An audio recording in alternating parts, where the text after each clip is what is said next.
my most frightening experiences in New York City all occurred on subways. It is a dangerous place. It's like you're locked in this, car and there's no way out, and so it can be very frightening when somebody decides that they're going to take advantage of the situation. He was kind of like rubbing up against this her friend. We were like sitting in the audience, we're watching the match. She was frozen. She told the guy to stop. I took my hands on this guy. My wife and I, we go out late. We get back. Woo, we were like, man, that was it for this month. That was the one time we were going to do staying out late. I was stationed in Colorado for about 4 or 5 years with the military, and then switched duty stations. And then I came back because I knew I was going to retire here. So everything worked out perfectly. How are Good, you? good. I can't complain. My wife and I, we got back last weekend. We went to the sand dunes in Colorado, which I didn't know Colorado had sand dunes. So No. it was a lot of fun. I highly recommend it if you take your family. I highly recommend. You can actually slide. You can rent these little boards. They're made specifically for sand, and you can slide down them. So we did that uh, one time around midnight. Went out to the sand dunes, and then one time during the day. But it's a lot of fun. So yeah, That is fun. I'm looking for my pencil here. sure. I actually love sand dunes. I'm from Michigan and they have a lot of great sand dunes. Oh, okay. How long have you been in Colorado? So off and on for about 10 years. The first time I was in Colorado, it was because of the military. And then when I retired, around the time I retired, I met my wife.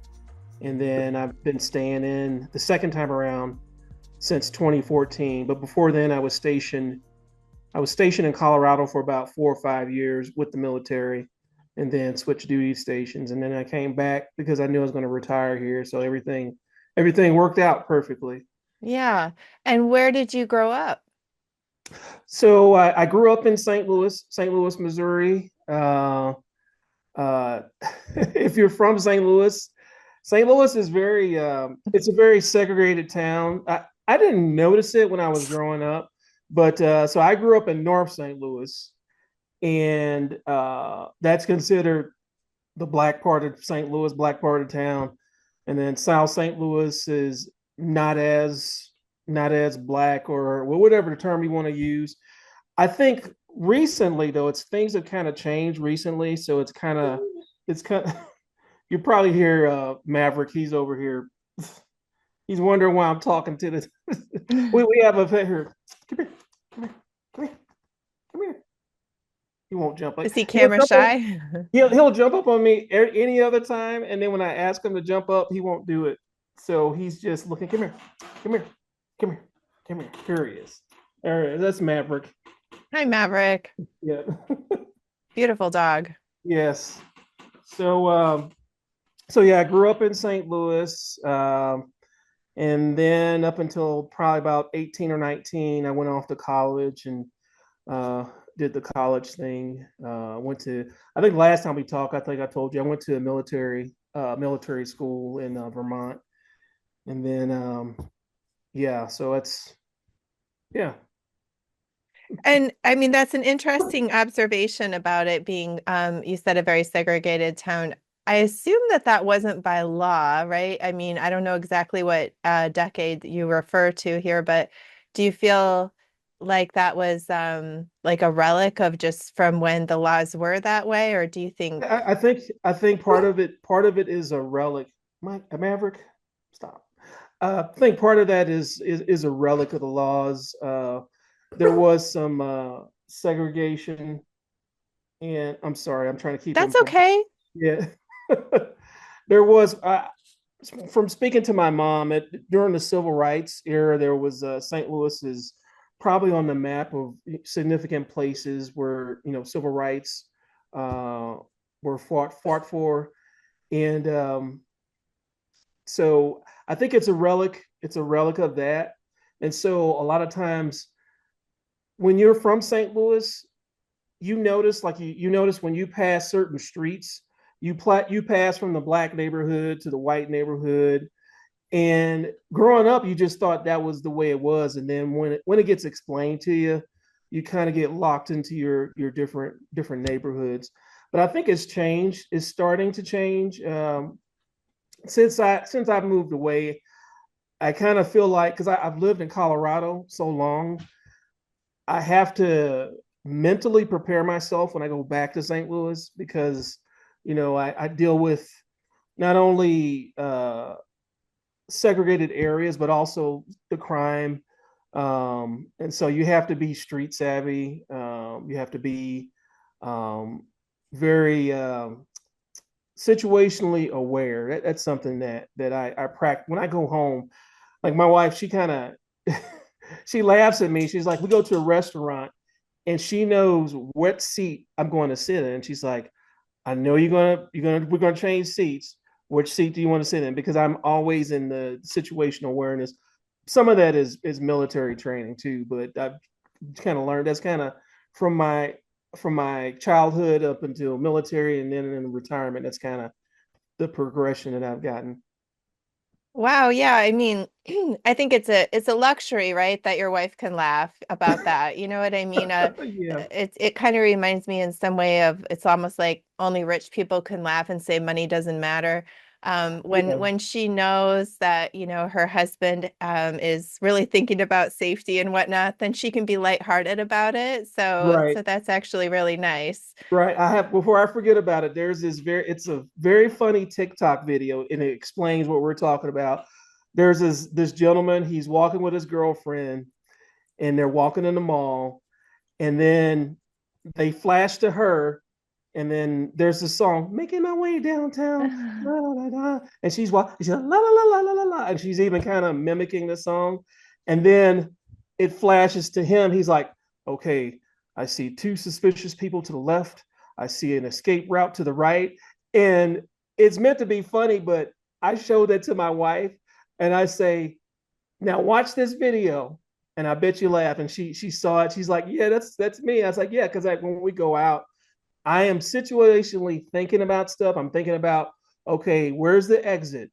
Okay, what is that guy doing? I need to have my back turned. If something happens, and not that it's not paranoia, because to other people that don't do that, it's paranoia. To me, it's, hey, I want to be, I would feel upset if I didn't proceed in that manner. And so yeah, that's where that comes from. Yeah, I think that as a psychologist, I might start to look at the differences there of paranoia.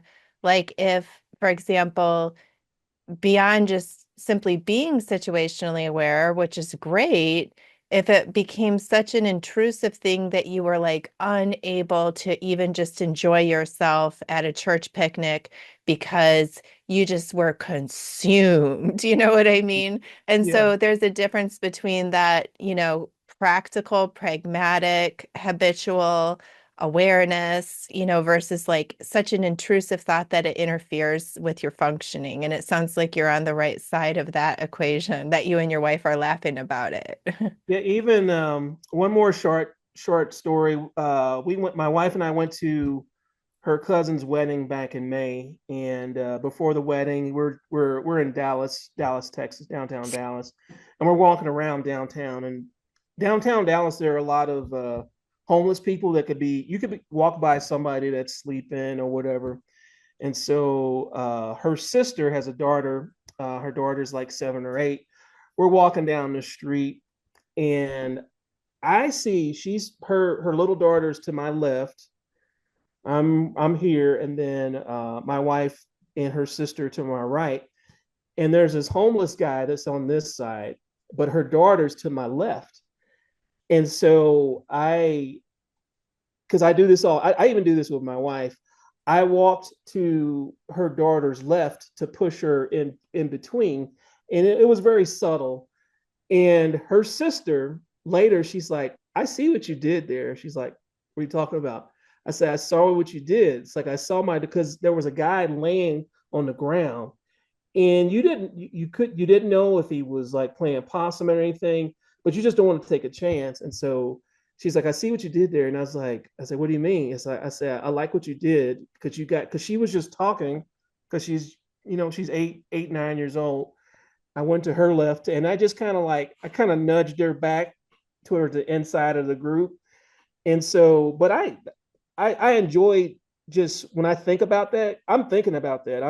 Everyone else, they could be like, hey, you want to go shopping at that nice store right there? And I'm thinking, okay, yeah, okay. And I got the perimeter and I'm turning around, looking around and stuff like that. So it's not, for me, it's not paranoia. It's just like, it's a responsibility that I have. And I take it not seriously, but I take it like it's what I'm supposed to do. I'm supposed to be alert, and you can enjoy doing your things, but that's my job. So, but anyway, it No, just made that's me really think. interesting. Yeah, I'm always interested in that relationship between a person's natural propensities and then the jobs that they take. Like, for example, some lawyers, like they start off as saying, like, yeah, I always love to argue. And then, they became lawyers and they became really good at arguing. right. And so it's not like the law created this within them, but it, Mhm. it develops something within them. So do you feel like you just naturally had that type of protective situational instinct even outside of growing up and as you said, it sounds like maybe a bit of a rougher neighborhood in St. Louis. Yeah, I think it's a little bit of a nature nurture type thing. Mm-hmm. Because I grew up, so I think we've kind of talked about my dad is still alive, but I'm not I don't keep in contact with him. We talk very sparingly, but growing up, my mom was a single parent, and my I have a sister who she's 12 years older than I am. Growing up, I it was instilled in me, and I don't know. I'm gonna go on a limb. I could be wrong. I don't know if um, in black culture, the man of the house. You hear that a lot. And my sister would say, even being younger, there's going to be a point where you're going to be the man of the house, and that was always instilled within me to be protective, to be a gentleman, to open the door, to uh, to be protective, and so that was kind of instilled for me as a kid. And she's like, "Hey, you're the man of the house," and I remember as a kid, I'm like, I'm 8. My sister would tell me that, so you're the man of the house, but from an early age, it's like you're the protector, you're the man. Even though you're a kid now, know that you have a responsibility as you grow up, and that's kind of grown into today. And my wife, she'll say some things like when she first met my family, and she'll tell me, "Oh, I know where you get that from now," because I would do things, and she'd say, "Why are you doing that?" Every night before we go to last night, I check all doors and windows. I make sure everything is locked. I do a sweep of the perimeter. That's a military term. And before I go to bed, because I want to make sure if anything, if there's a failure, I want to make sure that there's not a failure. And so that's the buck stops with me type of thing. And so I think to answer the question, not to belabor, No. yeah, it's part of that. From a kid, it was always taught to me, and then I kind of embraced it. I was like, oh, okay, this is cool, and I don't mind doing that. And so um, now you're making me think of another story.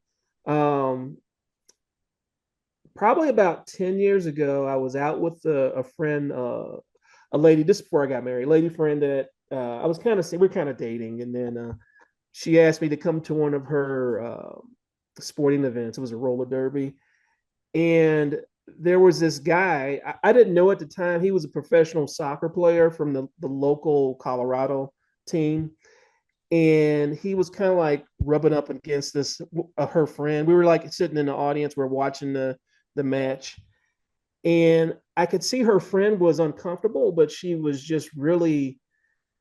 frozen. She told the guy to stop, and he just kept being persistent.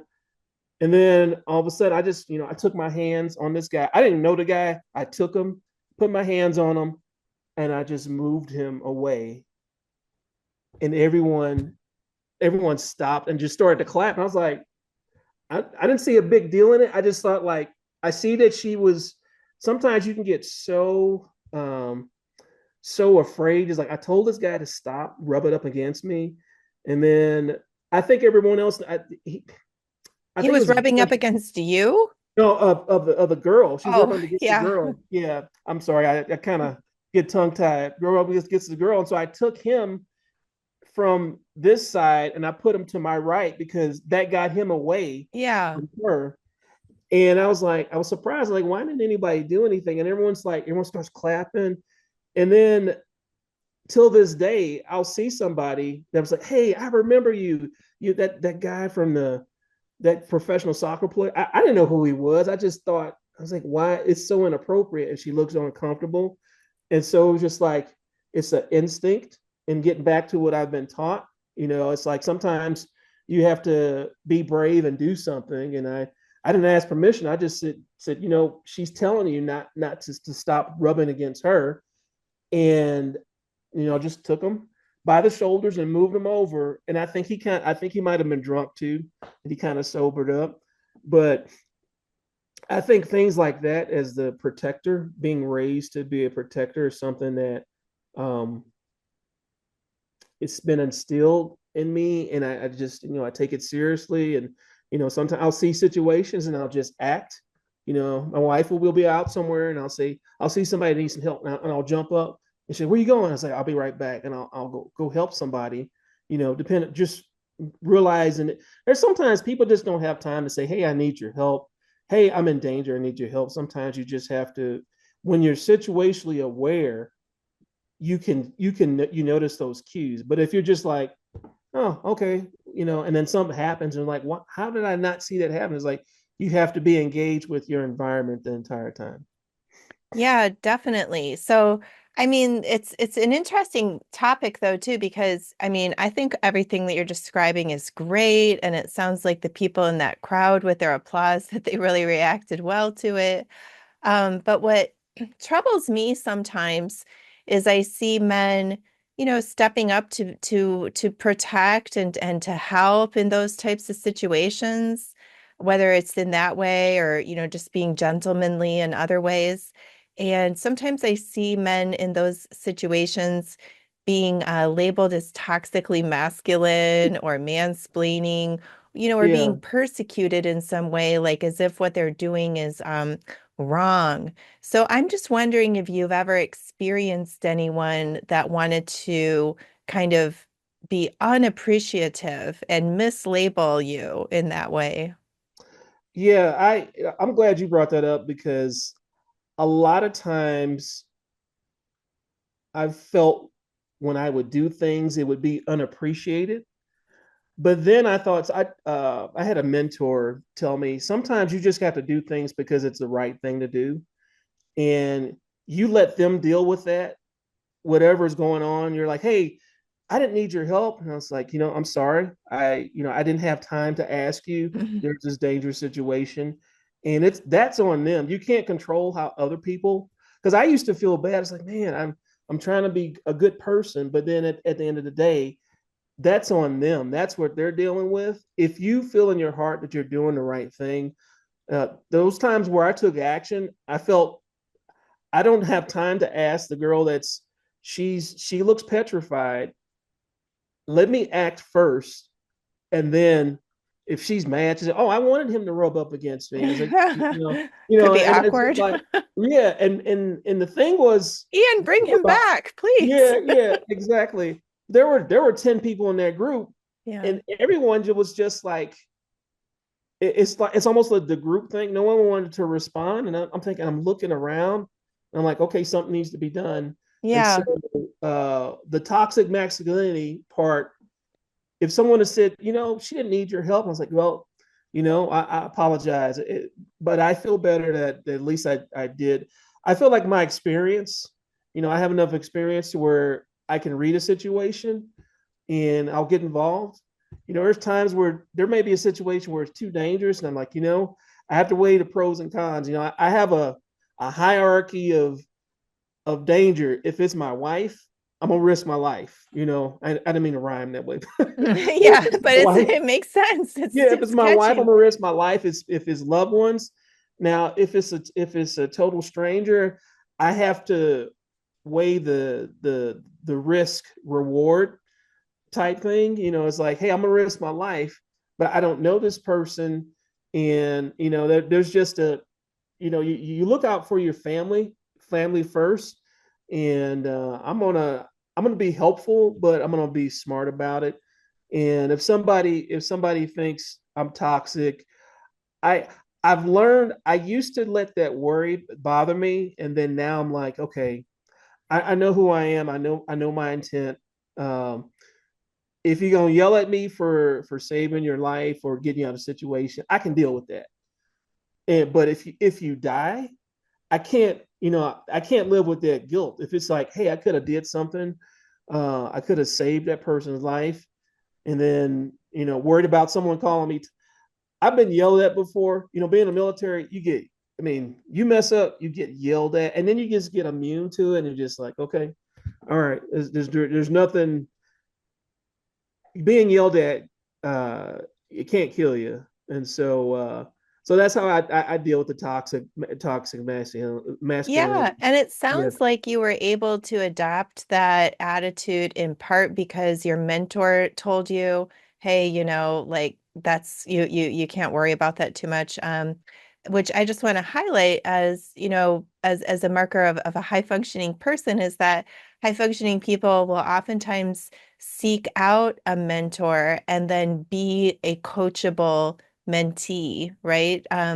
It's really interesting. Sometimes people think that high functioning people don't read self-help books, don't have mentors because they're high functioning, so they have it all figured out.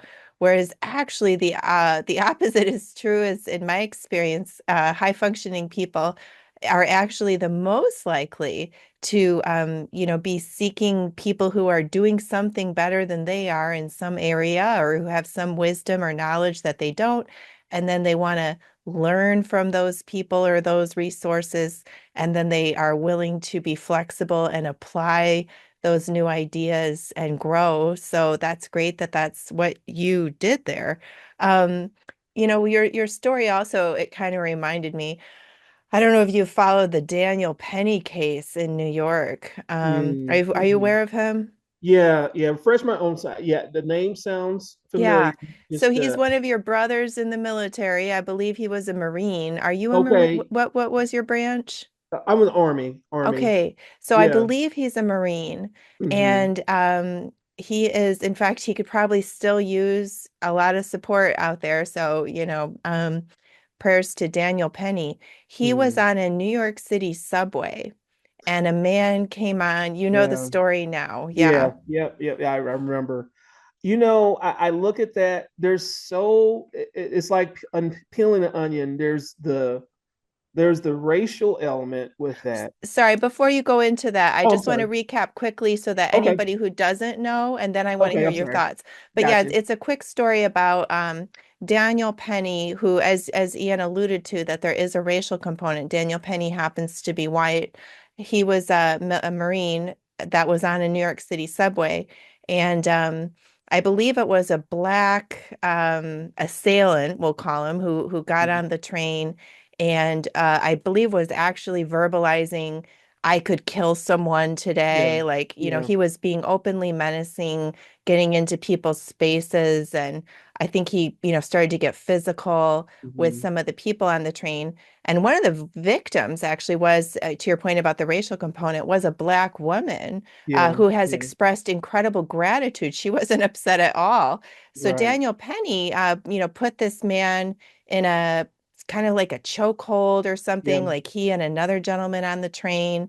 Yeah. And this gentleman died, but I'm not sure that it actually had to do with what Daniel Penny did. Yeah. And so now he's up on some kind of maybe murder charges or something. Yeah. So that's the recap, Ian. I'd love to hear your Yeah, thoughts. yeah. So and that was a very good rig. It was better when I would have did. A lot of times when I'm talking to my wife, I'll say something and I'll forget to say the name or a detail, and then I'll say it. I'll say, "Oh, okay, I got it."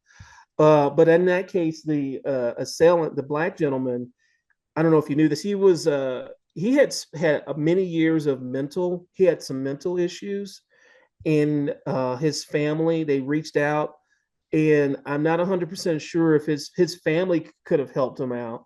And so, and he was a Michael Jackson impersonator. He did on like street shows where they would do that, but he kind of deteriorated over the years, and so he was known to the public, and even I think, and even to some police, that he would just have these outbursts. And if you're a woman, diminutive in stature, and you see this guy that's being very aggressive, and he has some mental instability, you don't have time to like, hey, hey, oh, I'm okay, leave me alone. And it's being very aggressive. And as men, we see this and we're like, okay, I can let this go on. And this lady, she gets assaulted, and then the lady's like, why did no man help me out? And then in this case, you have men that they jumped in and they helped. Um, and I think Daniel Penny put it. I know in not jujitsu, yeah, Brazilian jiu-jitsu, there are different chokeholds that you can do. Um, I think just being very aggressive and trying to stop this guy, and it just I think the racial component is kind of making it more. I think that's probably why he got charged too, because um, people in the community say, well, he was racist. If he hadn't he choked him because he's black. And then it's like you said, the lady was very appreciative, and they're trying to, The you have black people, lady that he black was lady, yeah, protecting. right, Yes. yeah. And so you have people that are dealing with people that are mentally unstable, that are in public. And if the police don't get involved, you can't always wait till the police. There's a saying, you're many times you are your first responder. Hmm. Someone breaks into your home, you are your first responder. Someone tries to carjack you, you are your first responder, because by the time you call, you're just calling on people to take down notes of whatever Do has the happened. paperwork. Okay, Yeah. yeah, so it's after the fact. So, but yeah, it's a really unfortunate situation for him. Um, I think he's being used as a scapegoat in this situation. Um, the alternative would have been um, the insults against him, saying, "Why don't you help out?" He could have did that, and he'd be a free man. Him and the other guy be a free man today. I know. And, New York City then went through this horrible thing, this incredible spree of men walking around punching women in the Mhm. face. I mean, Yeah, it was just like this spree. yeah, and And women that's were called, complaining and they were saying, why are men, not stepping in to help us? Which, hey, I get it. I yeah, totally get that. I would feel the same. I happen to have left New York City in 2020, but I lived there yeah, for about 20 years. yeah. And thankfully for me, I was always felt pretty safe most of the time, though interestingly. Uh, my most frightening experiences in New York City all occurred on subways. Oh yeah, I mean, it is a dangerous place. It's like you're locked in this, car and there's no way out, and so it can be very frightening when somebody decides that they're going to take advantage of the situation. But thankfully, I wasn't in New York during the time of the yeah, punching women spree. yeah. So women, I could understand why they were irked that nobody was coming to their defense, but at the Hmm. same time, it was it was actually women a lot of times, just in general, broad brushstrokes, that were Hmm. calling Daniel Penny toxically masculine and, Hmm. labeling him as racist and all these things. And so I feel like men are in such a bind. And so that's why I was curious how you have Yeah, obviously managed to continue being yourself and remain unbothered. It's a great thing to yeah. see. It's not easy. I'm not gonna lie and be like, oh, this is so easy. It's I have to weigh situations. That's why if we're out and about, if I'm with my wife, we're out and about. There was a incident. I mean, actually, let me go back. There was an incident. My wife and I, we went somewhere. We stopped at a gas station, and there were six men standing outside this. It was a 7-Eleven, and I pulled up and parked, and I went inside, and I thought these guys could jump me because it was just the situation would just didn't feel right. Long story short, I went in and they were just like hanging out. And I got in the car and I told my wife, it was my fiance at the time. I said, I'm never going to do this again because against my better judgment, I walked inside. And the people it's just unnatural for people to be hanging out in front. It was like they were waiting for something. And, they probably were just they were looking for a good opportunity.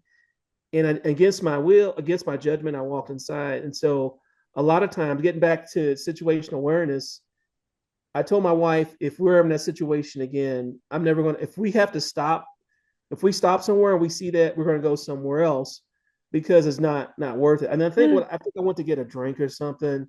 And so getting back to the helping out, women saying, oh, you're toxic or whatever.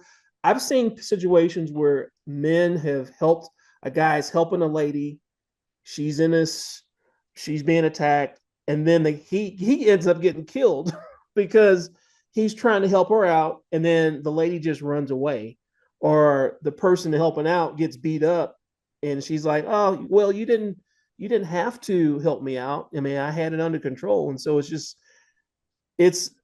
I think we've created an environment where it's just, men they want to help, but it's like, okay, part of it is just like, hey, are you going to be appreciative of me helping? Because I'm putting myself in danger too. And I'm not doing it because I want anything. I just, hey, thank you. Thank you for walking me out of that situation. You And know, certainly not to turn around and, you know, in the case of Daniel Penny, the poor man, yeah, he's being smeared as a racist. He's, yeah, all these terrible things. So, yeah, yeah, I mean, to have somebody not only not appreciate you, but to potentially denigrate you yeah, and, belittle or, drag your name through the mud or file a report to HR, like if right, it's like a right. professional situation. So, yeah, and I can totally understand then. It sounds like one of the ways that you keep it clear in your head is you said you have kind of a hierarchy, which makes Yeah, sense, yeah, because, if, I mean, it sounds, politically incorrect to say, but I mean, if a woman's walking around at, 2 in the morning and, she's half naked and, right, surprise, she's getting some cat calls, right, I yeah, might feel differently as a man about kind of jumping to that woman's defense than I right, yeah, would if it were, you know, 2 in the afternoon and it's a woman who's, dressing in a way that isn't socially signaling a broadcast of interest, right, and then and she's being harassed, I might view that differently. And I feel like it's such a taboo thing to say. And I don't mean that a woman at 2 in the morning half naked deserves to have anything bad happened to her. Just right, to be clear, I'm not saying that. I mean, in the example I'm talking about, I'm just talking about, you know, I would say verbal harassment. But I guess then that's the question is, one person's harassment is another person's welcome attention. And right, so I yeah, can understand that if a woman is walking around at 2 in the morning, half naked, um, men might assume that she is interested right, in connection in some way, and they're just making their move. So I right. really I wish it weren't such a taboo thing to say. Yeah, I think people know intuitively, what message they're broadcasting. I'll give you an example. I wanted to get my wife something. It wasn't very revealing, but I wanted to get her some. My wife has a nice figure. I'll just be very. She had a nice figure, and I wanted to get her something really nice, but it was a little bit more form fitting. And she's like, no, I appreciate it. I don't want to have that image. And she's like, I like her for that. And so a lot of times she'll be the person to tell me, no, I don't feel like this. Oh, it just makes my butt, my butt look too big or something, or I don't want that kind of attention. And she even told me one time she was with her dad and her cousin, and they wanted to buy her something, and then she's like, "No, I just don't feel comfortable." That just getting back to I think people intuitively know what brings attention onto themselves, and it's like, I agree with you. We're not saying um, you deserve this because you wore this. We're not saying that, but that you have to be smart. You have to be, I go to bed by 9 or 10 o'clock. I just can't stay up late like I used to. Same. Yeah. So I'm not going to be out at 2 o'clock. There's rare time, the times that my wife and I we go out late, we get back. Woo, we're like, man, that was it for this month. That was the one time we were going to do staying out late. But you wouldn't catch me out at 2 o'clock in the morning just hanging out because it just invites trouble. There's this one Denzel Washington has this saying. He says you have to know to leave the party 30 minutes before the devil shows up. And I was like, that's pretty deep. you know, before when it's getting the conditions are getting bad, you have to be clear and free. You don't want to be associated with the negativity or the danger, and it's just, I make sure, like, when we go out places, that my wife will ask me, she'll ask me, what's the temperature going to be? What's the neighborhood? Because she knows I do this research. We go out, I'll do a Google search. Okay, we're going in this neighborhood. Okay, what's the crime? What's the weather going to be? Like, I do all these things because I'm weighing the risk reward. Is it worth really going to this shady neighborhood? We can just tell whoever that invited us where we're gonna take a rain check. We'll make up something. We just say, hey, we're gonna spend some time at home. So Yeah, yeah. I mean, and again, I, as a woman, have been out by myself occasionally, at odd hours of the night for one reason or the other. Um, Probably not half naked, but, and I want to say as well, I understand. I'm imagining somebody listening and saying, well, hey, you don't know, like maybe she had a terrible fight with her boyfriend and he kicked her out, and that woman needs help, and I get that. And so I don't have like a hard and fast, rule about this stuff. But I just think that we also have to understand that human beings have to sometimes make rapid, assessments. And when we know that crime goes up in the wee hours of the morning, and, Mm, we know that, dressing in a half naked manner it's simply a social signal mm, that signals to people that, you're literally attempting to attract attention to yourself. And, you know, people can say like, well, hey, I dressed this way for myself, and that may be fine, but I believe it's because yourself enjoys the attention of other people. Or I don't know, like I don't believe that a person is that socially oblivious. I don't think that people want to be seen as socially oblivious. And so right. like you know that that's what you're doing. And so I guess I see it almost the same way as like if a person recklessly spends all of their money and they don't put a lot of care or thought themselves into their financial security, and Mm, then they have a financial emergency, and they say to their neighbors, hey, help me, I had a terrible thing happen and I need help. I feel like the neighbors would regard it differently than a person who, was taking care of themselves and was making plans for themselves, but some terrible misfortune befell them. And mm, I guess I think it's kind of the same way if a woman is, obviously being careful with herself and being thoughtful with herself, and then, bad men come upon her, it's like a different yeah. situation than a woman who herself doesn't appear to be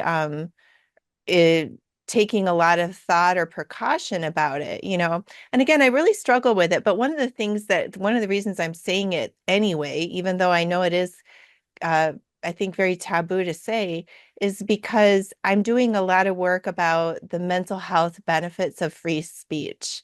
And I think that there's been such a squashing of saying anything, you know, that could be clipped and put into a certain context, or that somebody could judge you, or they could give you a caveat. And like I said, there's plenty of caveats, you know, and again, I'm not saying anything bad just, you know, should happen to anybody.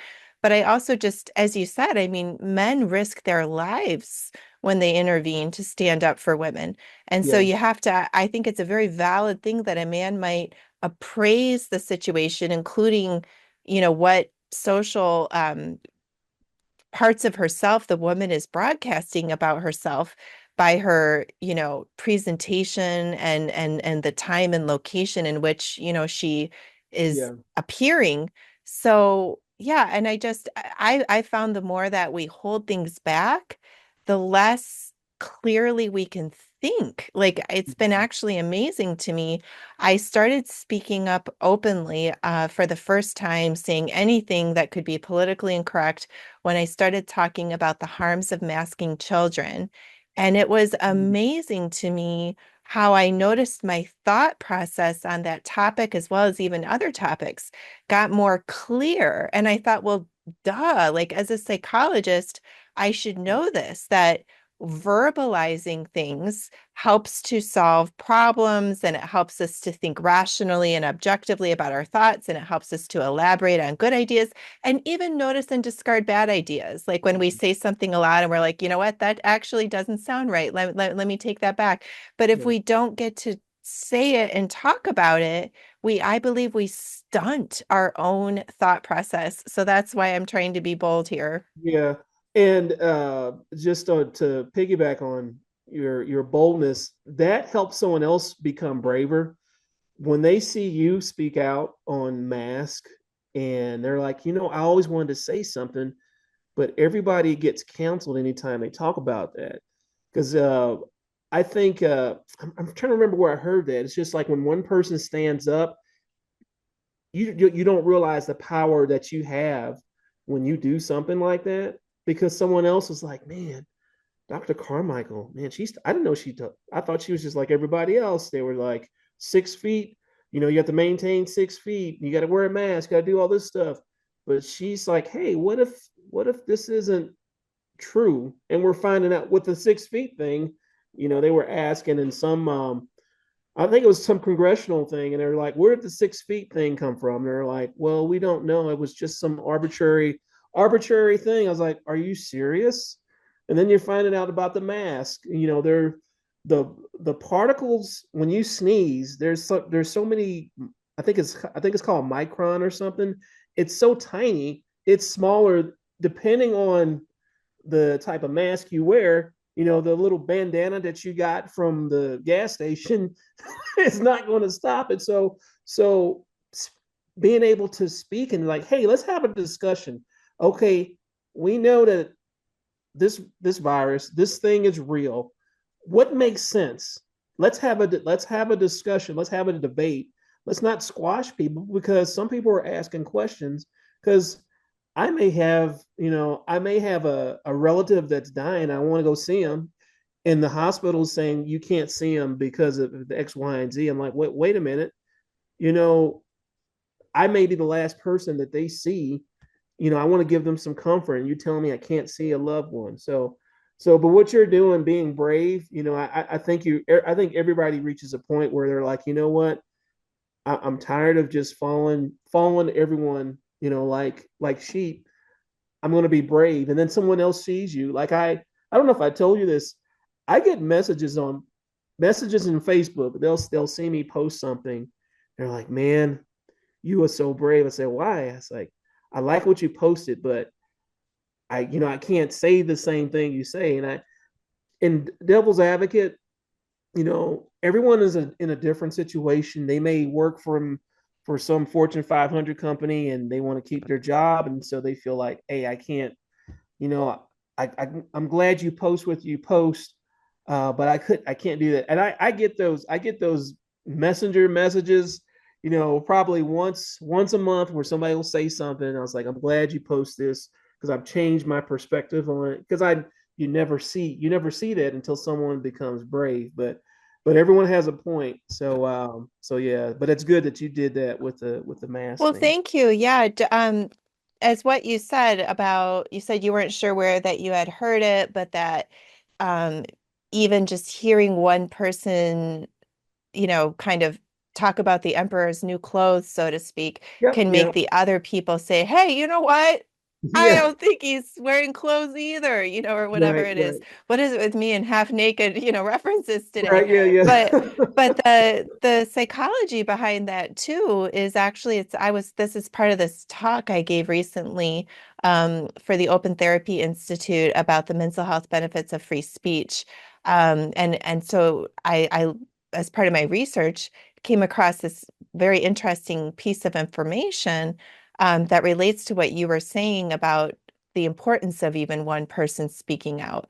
Mhm. Because in groupthink, which you probably know what it is, but just in case anyone may not know what it is, it's this kind of psychology phenomena that they say it was responsible for like a lot of political disasters, like the Bay of Pigs, or even some issues related to the explosion of the Challenger shuttle, just things that shouldn't have happened, where there were kind of, obvious problems that could have been Yeah. spotted, but you had this kind of group of Mhm. people that were all moving along on a project, and certain ideas became almost like sacred cow, unchallengeable ideas. And so the group just kind of zombie walks forward Yeah. into these awful, terrible situations that are plain and obvious, but the group think is almost just blinding them to this. And so the way that this relates to what you were saying about the power of one person speaking up is that one of the essential components of groupthink. So a psychologist named Irving Janus, so Janus, coined the term groupthink in 1972, reviewing actually the Bay of Pigs disaster. And Mhm. there were 8 symptoms of groupthink. And one of them, interestingly, is self-censorship, which is one of the reasons why I'm so about it as far as, Right. speaking out. And then another one of them is the illusion of unanimity. So when you're in the group and you think that everybody else agrees with this, then you can be less likely yourself to speak out. So that one person that does speak out breaks the illusion of unanimity, Mhm. and helps other people to feel like they can talk. And one of the things that I thought of about this right away when I learned about this is social media. When you have, say, a social media company that is suppressing any view that doesn't match their particular narrative, and Right. then simultaneously boosting and falsely kind of pushing and inflating in the algorithms Mhm. viewpoints that fit their narrative, then Mhm. they can create a false sense of social consensus, or, as groupthink would call it, the illusion, keyword illusion, of unanimity. So you're absolutely right there, Ian, I think, about noticing that when people do speak up, it punctures that feeling that some people may have of feeling like they're the only one that is thinking something, and then maybe they feel like they can say it too. And I'll say one more thing about this because I just find it so interesting. This whole idea of the way that we can get so off track when nobody else is speaking up. There's a really interesting psychology experiment by, I think his name is Daniel Ash, I Mhm. believe from the 70s or the 80s, and it was so interesting. They would have these 2 lines on a piece of paper, line A, clearly longer than line B. And they Mhm. would get a room of, 15 people together, and all but one of those people were actually members of the study. And Mhm. so it was decided in advance that when they said, which line is longer, A or B, even though line A was longer, everybody in the room says line B. And then Mhm. sure enough, the other person in the room starts saying, yeah, line B is the longest, Yeah. and it's that power of the group. So we've got to speak up. Yeah, no, it's so important. You made me think. There was another.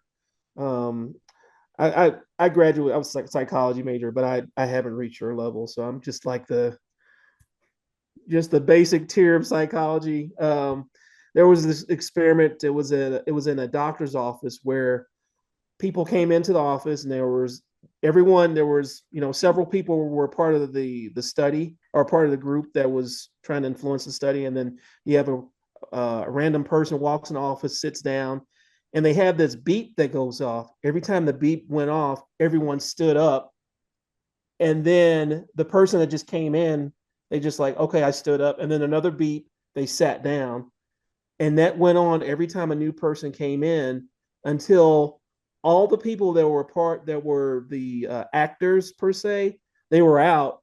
But the people that were trained, anytime a beep would come on, go on, everyone stood up. Another beep, everyone sat down, and then they changed it to where a beep would go off, and but they didn't have these parameters. But you had one person, maybe you had one person that did it, and slowly people started doing the standing up for the beep, and they're like, well, why is everyone standing up? And so it's just, I think you can replicate that. You can do several things with it, but I just thought it's just fascinating. And it's, even when you know better, it's hard too. It's hard to, like, man, I don't want to seem like the oddball, like, and you're just like, I know, even when you intellectually know that, I know I shouldn't be doing this, but I just want to get through this. I just want to get through this one moment, because I got to be somewhere. I'll just deal with it for 5 minutes. And people start rationalizing. I'll just deal with it for 5 minutes. I'll just deal with it for 5 hours. And then I'll just deal with it for a week. And you don't realize that you know better, but it's hard to, that's the peer pressure, peer pressure on another level. No, you are so right. And it's interesting, Ian. I feel like you should have an honorary psychology PhD or something, because it's Yep. interesting that you use that word rationalization, that people can say, well, gee, I'll just deal with it for 5 minutes, just for this time, that time. And I did that too, where I said, oh, I'll just get through this, PhD program. I just kind of say what the professors want and, be done with it. And then like, oh, just, say what the media wants and hold the other parts back. I never said anything in the media that I thought was untrue. Mhm. I did in graduate school just because they knew which answers they wanted to hear on the Right. Yeah. exams. But in the media, I never said anything untrue. I just would never talk about any topic where I knew that my opinions would burn the bridges with them. Yeah. But Mhm. about the rationalization thing again that you used of when we do that, when we say, oh, well, just for this or just for that. Um, Collective rationalization is Mhm. actually another one of Yanis's symptoms of Mhm. groupthink. So you Okay. are exactly right, to Okay. spot that and to link that into the conversation. So thanks for that. So Ian, I know that we are, running very short on time already, of Sure. course. So I know, we're always going to run out of time, but I wanted to just ask you one last question in closing, and then of course you can share anything else that you wanted to Sure. share as well. But I wanted to ask you, since you shared about your service in the military, and thank you for your Mhm. service. I know one of the hardest things that people do is when they come out of the military to fit back into regular life. And even though probably most people that listen may not you know be doing that exact thing, I still think that we can learn a lot from you in terms of just how you did that, because there's going to be other parallels in people's lives where they have to, go through a sudden change or whatever. And so, can you tell us about that part of your life, if you don't mind, please? Yeah, it's the day that I retired from the military. I remember after the ceremony, I'm walking outside. I was like, I'm a civilian. I'm walking in my uniform. And it felt like I just got off of a, you ever get on a treadmill and you're like running fast, and then you get off and you're like, that sensation is gone. That I literally felt that I'm off the treadmill, not that it was a good or bad thing. And I'm like, man, what am I going to do? Because my life for 20 years, a little bit over 20 years and some change, was very regimented. You had to be at a formation. You had to be at this meeting at 0900. Everything was in military time. And now when I try to use those terms now, if I say 1400 to somebody, people are like, what is that? What is that? Can you speak English? And I was like, okay, 2 p.m. And I tried to still use some of those terms. So the transition, it took a while because I wanted to see my I wanted to still do things militarily. I wanted to talk militarily, and there's some colloquialisms. Hopefully, I said that right. Yeah. That you use in the military that just squared away. I saying something that's squared away in the military means something different to a civilian. Or each service has like this. It's not a war cry, but it's just like an answer. It's like, "How are you doing?" You're like, "Who?" I was like, do you like the weather? Huh? And it's just like it's like a one word answer. And so the transition, it took me some time to transition from thinking militarily to just adjusting to civilian life. And the camaraderie is one thing that I do miss. I miss the camaraderie. I don't miss the BS.